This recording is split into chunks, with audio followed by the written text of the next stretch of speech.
Untuk bagaimana tertibnya kelas kita, ya, sebenarnya kan kita sudah ada aturan kelas.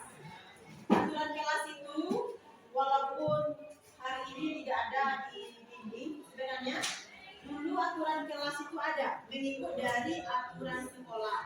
Nah, karena sekarang tidak ada, ya, sementara aturan umumnya mungkin kita sudah tahu, misalnya kehadiran. Kita wajib hadir di kelas ini jam berapa? Jam 7.10 sudah ada di lokal. Jadi di jam 7.10 itu bukan di bawah atau bukan sampai di gerbang, tapi sudah ada di lokal. Nah, itu peraturannya. Nah, misalnya kalau kita tidak hadir jam 7.10, apa hukumannya selama ini yang belum ada itu dulu? Ada berdiri, apa lagi? Baca ya. Nah, atau misalnya kalau ada yang bermain HP sewaktu PBM, apa sanksinya? Ada ada? HP-nya diambil. Apa lagi? Atau misalnya yang ini sampah berserakan, bagaimana? Apakah kita nyaman? Kan tidak. Nah, itu kan aturan.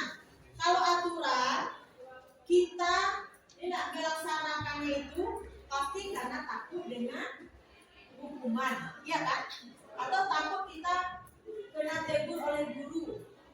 Itu yang peraturan. Jadi peraturan ini, nah, jadi kalau peraturan,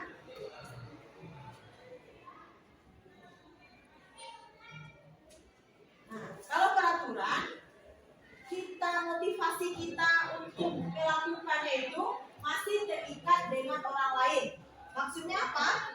Masih karena alasan takut dihukum guru, takut kena tegur guru, takut kena marah guru, itu alasannya. Jadi belum dari kesadaran diri kamu. Nah, makanya kita tukar dengan apa namakan dengan keyakinan kelas. Apa beda peraturan kelas dengan keyakinan kelas? Nah, kalau keyakinan kelas, semua itu memang dari kesadaran diri kita. Kita datang tepat waktu, kira-kira apa manfaatnya? Apa yang bisa kita rasakan kalau kita datang tepat waktu, tidak terlambat? Disiplin. Apa lagi? Tidak kena tegur guru. Apa lagi?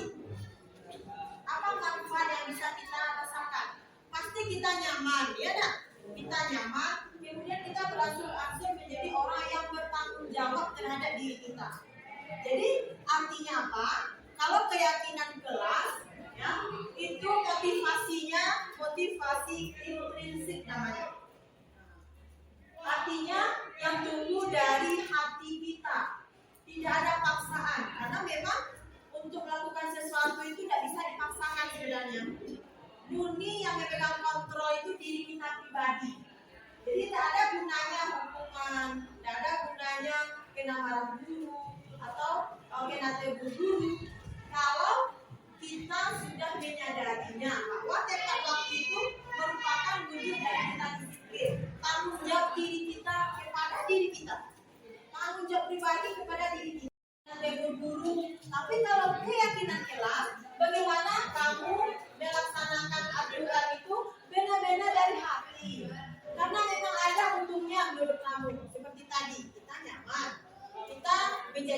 tenang, tidak stres. Itu baru dari kehadiran di kelas setiap pagi. Nah, apakah perlu kita buat keyakinan kelas ini? Yang datangnya dari diri kamu dulu. Perlu kira-kira kehadiran ini dulu. Kita nggak perlu banyak-banyak. Mulai dari kehadiran setiap hari di lokal dan kehadiran setiap hadir di lapangan upacara pada hari Senin dan hari Jumat. Kemudian baru masalah sampah. Kalau untuk HP, bagaimana penggunaan HP mungkin nanti akan kita tambah. Jadi kita sedikit-sedikit dulu supaya kita semuanya paham dan semuanya melaksanakan. Nanti kalau terlalu banyak keyakinan kelas kita bingung. Terlalu banyak. Biar sedikit tetapi maksimal kita laksanakan. Nah, aku berharap dengan adanya keyakinan kelas ini, kehadirannya nanti sudah langsung juga itu jangan datang ibu. Tapi benar-benar kamu menyadari bahwa datang tepat waktu itu bagian dari tanggung jawab kita terhadap diri kita. Bahwa datang tepat waktu itu tidak menghindari kita dari penyakit. Karena penyakit itu sumbernya dari stres tadi. Hari ini mungkin kamu tidak rasakan, tapi mungkin kamu rasakan kalau kamu ibu kuat. Itu banyak bisa penyakit itu. Kalau dari awal-awal tuh awak tak biasa stres. Nah, mungkin 3 itu saja. Bisa disepakati kira-kira. Yang 3 itu kehadiran di lokal tiap hari, kehadiran di lapangan upacara, dan masalah kebersihan lokal yaitu masalah sampah. Ya. Jadi kalau keyakinan kelas ini, ya, kita membuatnya itu kata-kata itu positif. Misalnya, tidak boleh buang sampah sembarangan. Itu peraturan itu. Tidak boleh itu kata-kata negatif. Apa ya bagusnya kalimatnya? Jangan tidak itu kata negatif. Bagaimana supaya sampah itu tidak berserakan? Bagaimana bagus bahasanya? Jadi kalau membuat keyakinan kelas seperti itu, bahasa kita yang positif, tidak ada didapati nanti tidak boleh, dilarang, itu kita hindarkan, ditukar dengan kalimat-kalimat positif. Jadi datang tepat waktu bagian dari tanggung jawab, bagian dari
Penggerak Angkatan 6 dari SMA Negeri 5 Bukit Tinggi akan melaksanakan aksi nyata pengimbasan modul 1.4 budaya positif kepada guru-guru SMA Negeri 5 Bukit Tinggi. Demikian saja, salam dan bahagia. Assalamualaikum warahmatullahi wabarakatuh. Adapun acara kita hari ini yang pertama adalah penyampaian beberapa informasi oleh wakil kurikulum.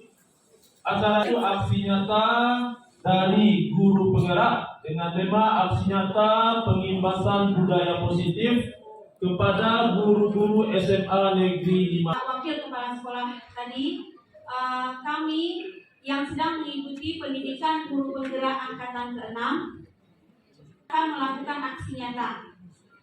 Aksi nyata itu ada di setiap modul Bapak dan Ibu. Jadi ini aksi nyata modul 1, yaitu pengimbasan budaya positif.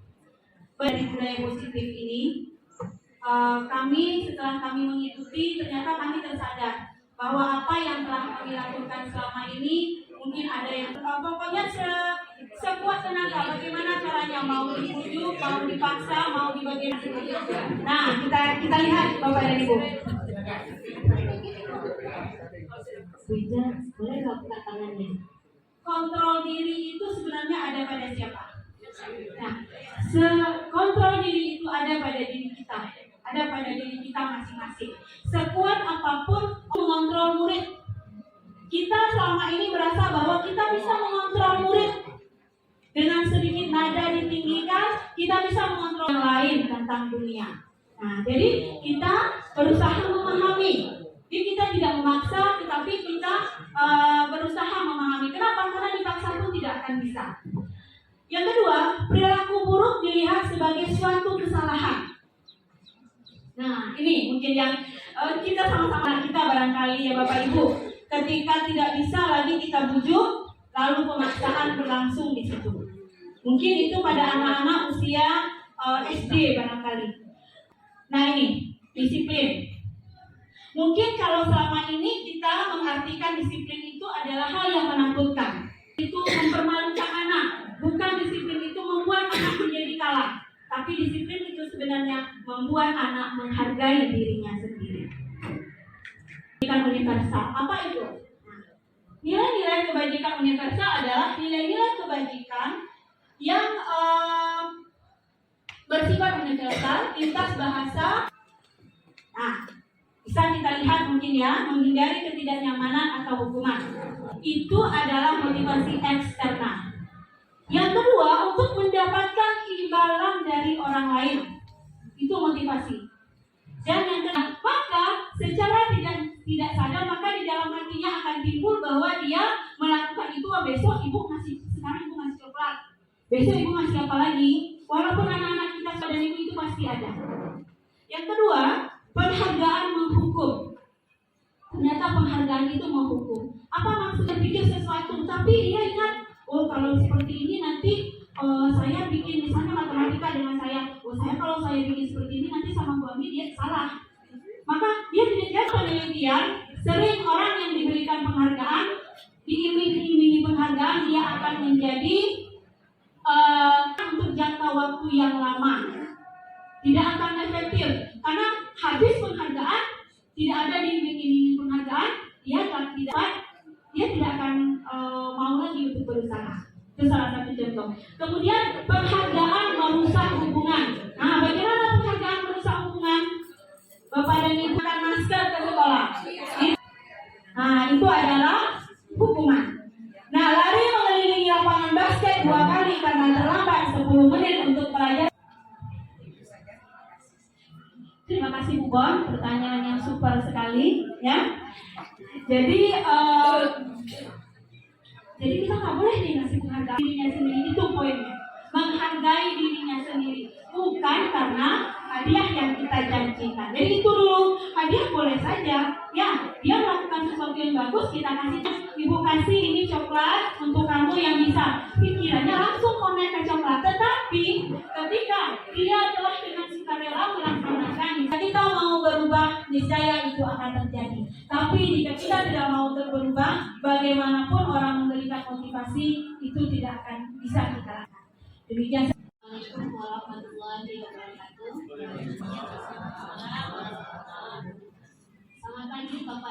hebat semuanya. Kali ini saya akan menyambung dari materi Bu Anggi tadi mengenai aksi nyata kami, kira-kira yang sudah pas dan mana yang akan kita revisi. Selanjutnya menyetujui dengan menandatangani. Nah, ini yang baru kami dapatkan selamat saja. Kalau sekarang kita buat seindah mungkin, sesuai dengan bakat minat anak itu.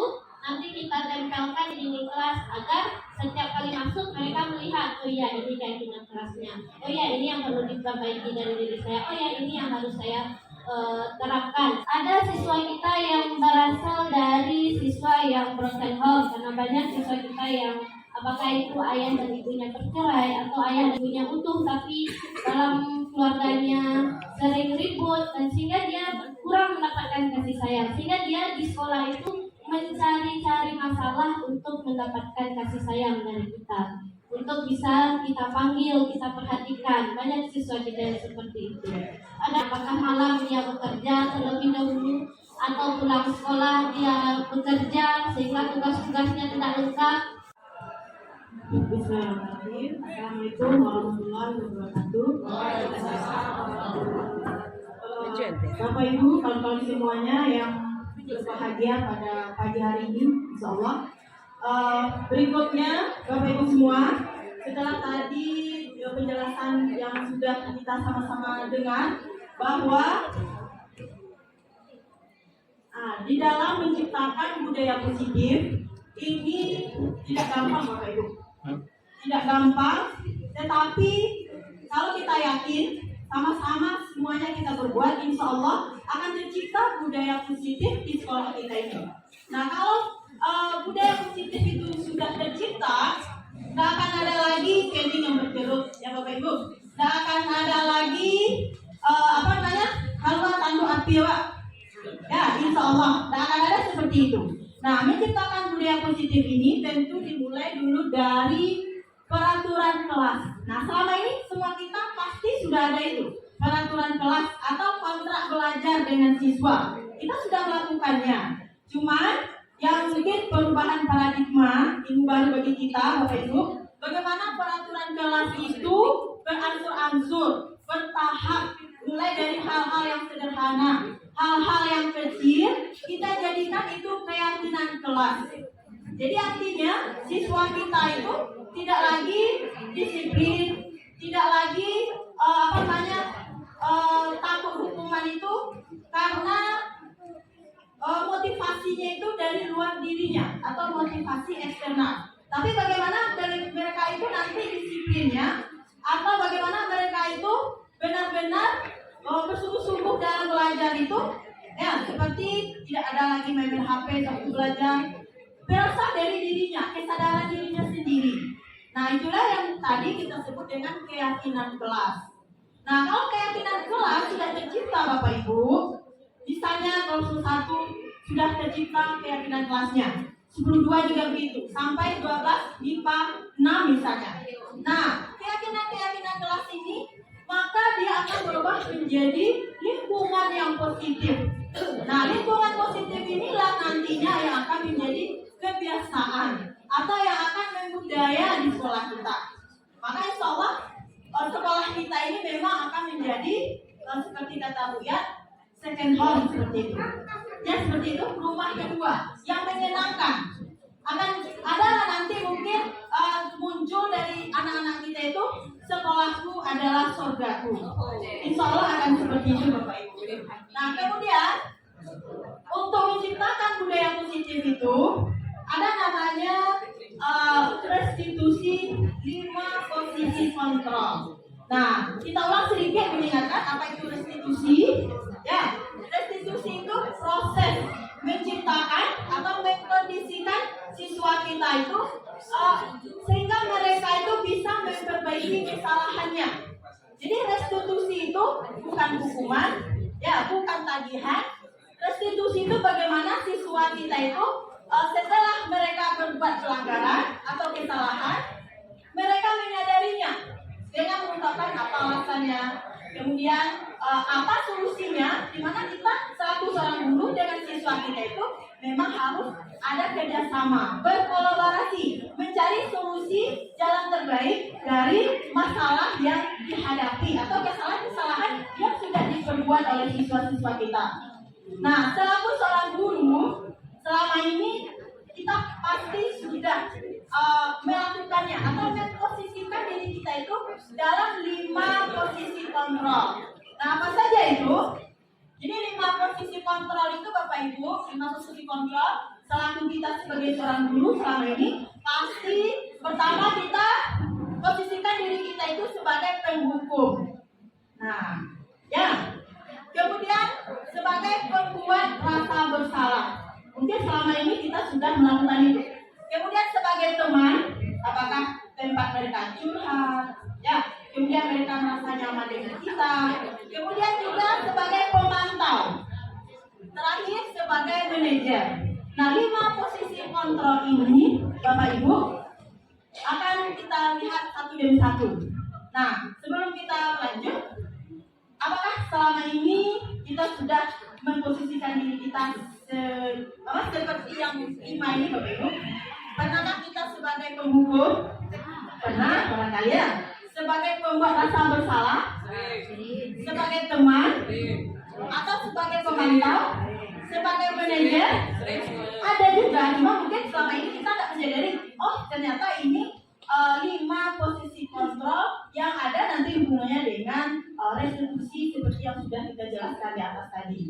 Nah, Bapak Ibu, ini gambaran atau ini penjelasan dari 5 posisi kontrol kita sebagai seorang guru, di mana yang pertama kalau sebagai penghukum dan pembuat orang merasa bersalah itu, siswa kita menghindari itu bukan karena kesadarannya, tapi karena takut panggil ke sekolah orang tuanya, takut kena hukum, takut tidak boleh belajar. Ya, jadi yang penghukum dan pembuat rasa bersalah inilah barangkali Bapak Ibu yang kita rubah secara berangsur-angsur. Bagaimana siswa kita itu melakukan disiplin atau mereka bersungguh-sungguh itu karena memang kesadaran dari dirinya. Nah, atau sebagai teman, sebagai pemantau, ya sukses juga nanti, tetapi hanya dalam waktu yang tidak lama, karena mereka itu masih motivasi dirinya itu masih belum dari dirinya, tetapi dari guru misalnya, atau dari teman, jadi dari luar dirinya. Nah, jadi yang paling ideal itu Bapak Ibu, posisi kontrol kita itu memang sebagai manajer. Ya, di mana siswa itu kalau kita posisikan diri kita sebagai manajer itu mereka merasa dihargai. Kemudian mereka tidak akan lagi munduran. Ya, mereka tidak akan lagi merasa dipojokkan. Nah, jadi ini idealnya. Posisi kontrol kita itu sebagai manajer. Nah, jadi mungkin seperti ini contoh penerapan 5 posisi kontrol terhadap siswa-siswa kita. Nah, jadi kalau kita lihat di sini, kalau sebagai penghukum, seperti inilah kira-kira. Pernyataan atau kalimat yang keluar dari kita itu seperti itulah. Contoh kasus misalnya siswa yang tidak memakai atribut lengkap, yang tidak pakai topi sewaktu upacara. Nah, selama ini ya memang seperti itu yang sudah kita laksanakan, bahwa kita itu sebagai penghukum, termasuk saya sendiri Bapak Ibu. Nah, mana siswa kita yang tidak pakai topi itu kan kita seperti itu. Ini kamu melanggar, mana topimu? Silakan berdiri di depan, atau silakan kamu keluar dari barisanmu. Kan seperti itu. Nah, kemudian kalau sebagai pembuat merasa bersalah di kasus ini, barangkali seperti ini kalimatnya sudah berulang-ulang kali mengingatkan, tetapi kamu tidak menghargai ibu. Ibu kecewa dengan sikapmu. Kalau kita seperti itu dengan siswa, kan siswa kita itu nanti akan merasa bersalah. Nah, atau sebagai teman. Nah, sebagai teman barangkali seperti inilah kalimat yang keluar dari kita itu. Untuk kali ini tidak masalah ya. Oke, kali ini ibu maafkan. Itu sebagai teman. Nah, kemudian kalau sebagai pemantau, nah kalau pemantau ini nanti hubungannya dengan konsekuensi. Ya, jadi kamu sudah melanggar. Nah, apa aturannya dan apa konsekuensinya? Nah, yang terakhir yang tadi, yang sosial itu dia yang sebagai manajer. Dimana kita itu dengan siswa itu, ya, kita tanya dulu, kira-kira kesalahanmu hari ini apa? Nah, kemudian apa alasan kamu? Kenapa kamu tidak pakai kopi? Jadi sehingga siswa itu nanti kita minta apa solusinya sehingga masa depan mereka tidak melanggar lagi. Jadi artinya ada komunikasi kita dengan siswa, tidak langsung saja. Oh ini tidak pakai kopi, balik ke depan. Oh ini tidak pakai dasi, silakan keluar kelas.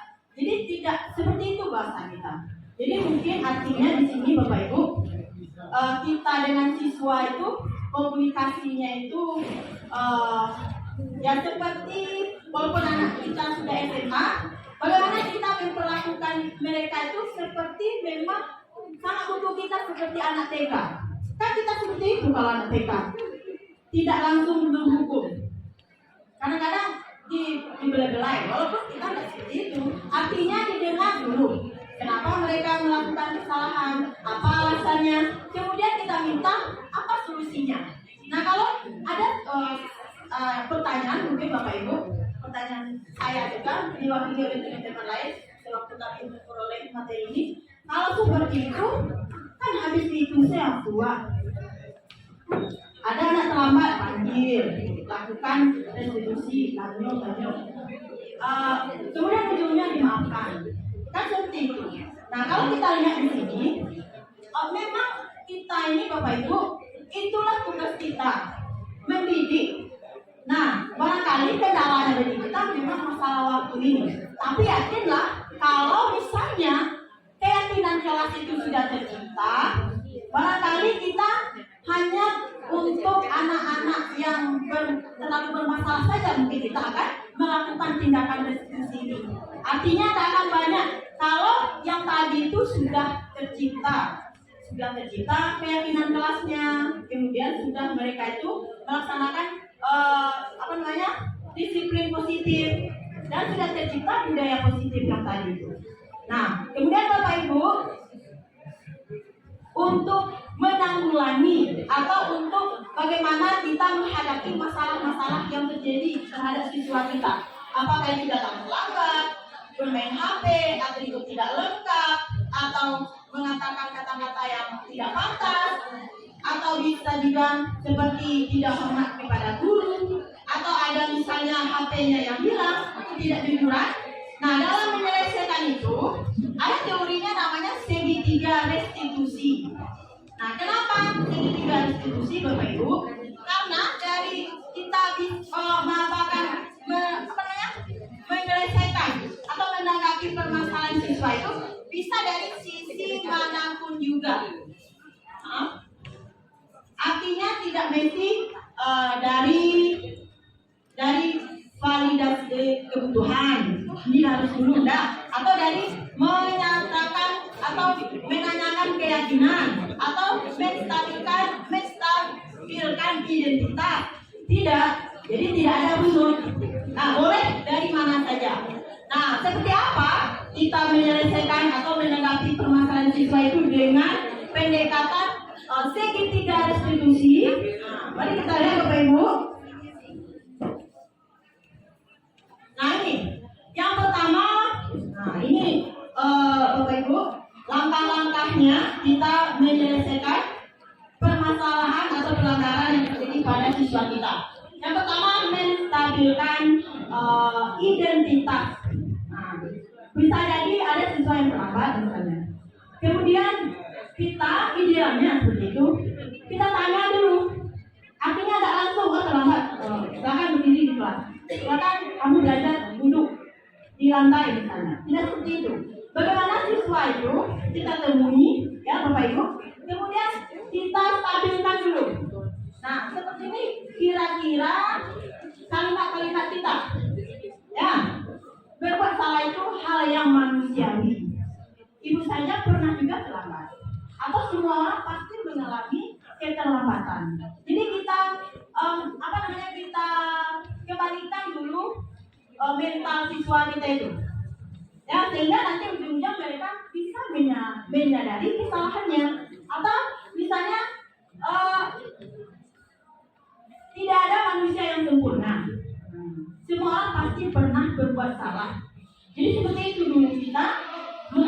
siswa kita yang berbuat salah itu. Nah, kemudian baru kita memvalidasi kebutuhan. Nah, memvalidasi kebutuhan ini bagaimana kita membantu siswa atau murid kita, mereka itu bisa lagi mengingat atau mengembalikan keyakinan kelas yang sudah disepakatinya. Makanya memang Bapak Ibu di sini kita perlu lagi menjadikan aturan kelas itu menjadi keyakinan kelas yang dibuat bersama seperti yang dijelaskan tadi. Kemudian dari siswa, bukan dari kita munculnya, disepakati bersama. Dan akhir barangkali kita tanda tangani bersama. Nah, jadi seperti itu. Jadi validasi kebutuhan ini contohnya, contoh perkataan kita, kamu bisa saja kan melakukan hal yang lebih buruk, tapi kamu tidak lakukan itu.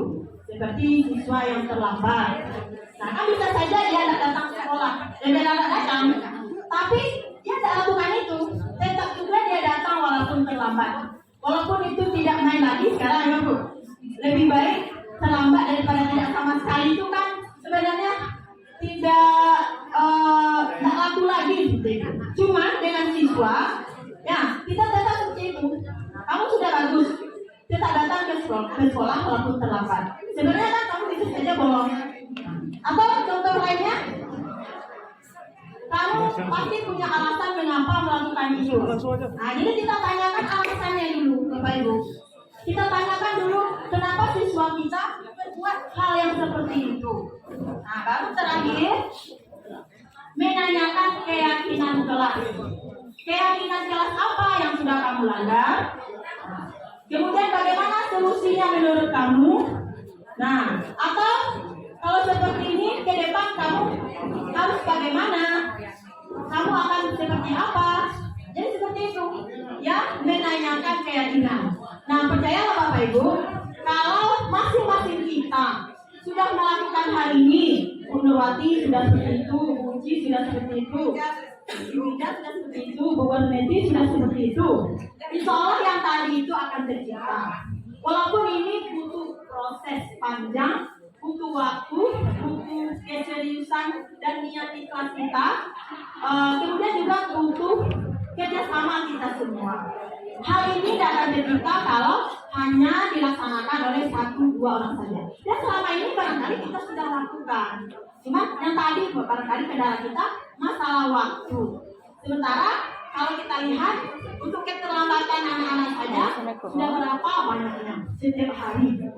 Kalau kita lakukan ini lagi dicari kan penting. Makanya mungkin barangkali kita kalau keyakinan kelas itu sudah ada, insya Allah, dan kita sama-sama melakukannya, maka insya Allah masalah siswa kita seperti datang terlambat, sering main HP waktu belajar, tidak sholat, barangkali akan teratasi. Mungkin itu Bapak Ibu. Terakhir untuk lebih jelasnya, bagaimana betul praktek segitiga restitusi itu dalam kehidupan kita sehari menghadapi permasalahan siswa kita. Berikut kita saksikan simulasi singkat dari teman-teman guru kita. Silakan Bu Anggi dan Bu Rita. Seperti kasus tadi Bapak Ibu, ini siswa kita yang tidak pakai atribut lengkap, yang tidak pakai topi. Seperti apa? Segitiga restitusi itu kita terapkan. Silakan Bu Anggi. Dan mulai. Siapa bisa tolong terima kasih saja. Silakan langsung. Kita tahu kenapa dipanggil? Tidak pakai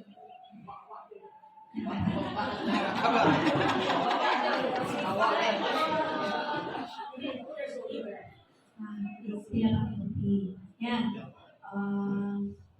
Memang mungkin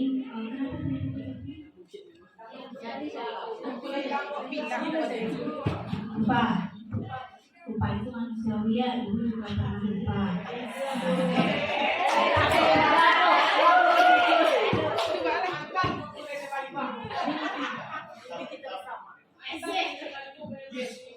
Nah, tetapi sekarang bertanya,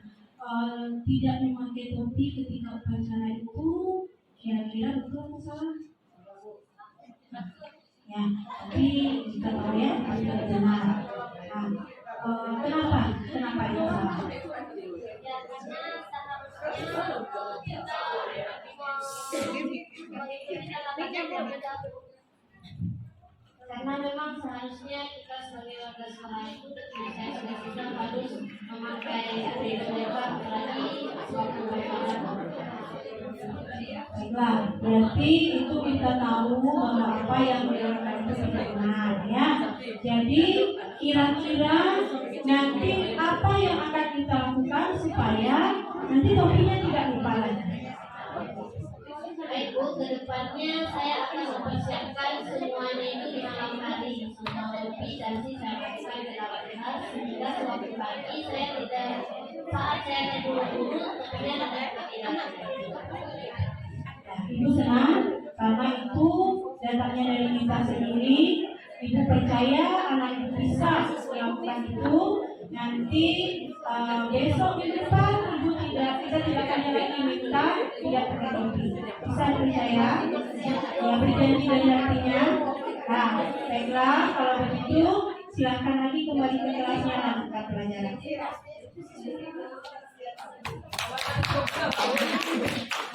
Barangkali seperti itulah kira-kira Bapak Ibu praktek segitiga restitusi dalam rangka kita menyelesaikan atau menanggulangi kesalahan-kesalahan yang sudah diperbuat oleh siswa kita. Nah, seperti tadi Bapak Ibu mewujudkan program disiplin dan budaya positif itu memang butuh proses. Dan ini kan sesuatu yang baru bagi kita dan sebenarnya kita sudah lakukan. Dan juga butuh kolaborasi dari semua kita. Nah, kemudian samping itu Bapak Ibu, kalau seperti itu, kan habis dimaaf saja semuanya itu. Apakah tidak boleh menghukum? Boleh Bapak Ibu, kenapa tidak? Tetapi ini alternatif terakhir. Setelah berulang-ulang kita lakukan segitiga restitusi tadi. Jadi bukan berarti tidak boleh menghukum Bapak Ibu. Allah saja ada surga dan neraka kan? Jadi begitu juga kalau semuanya dimaafkan juga ada surga. Setelah ada maaf Allah, taubat Allah, jadi kita bertobat. Tapi tidak juga kita bertobat. Ujung-ujungnya kan kita dihukum. Jadi hukum itu boleh Bapak Ibu, bukan berarti ditiadakan, dihapus sama sekali tidak. Tetapi sebelum dihukum itu kita laksanakan dulu langkah-langkah yang tadi berulang-ulang kali dan semua kita seperti itu. Nah, jadi barangkali itu Bapak Ibu. Terima kasih banyak atas waktunya. Mudah-mudahan ini bermanfaat bagi kami karena menjelaskan barangkali tidak sebagus kami menerima dari fasilitator, makanya sangat disarankan teman-teman yang sangat potensial untuk mengikuti program guru penggerak ini, dan kami doakan teman-teman yang sudah datang lulus semuanya, amin amin. Demikian saja Bapak Ibu, terima kasih banyak, salam dan bahagia. Assalamualaikum warahmatullahi wabarakatuh.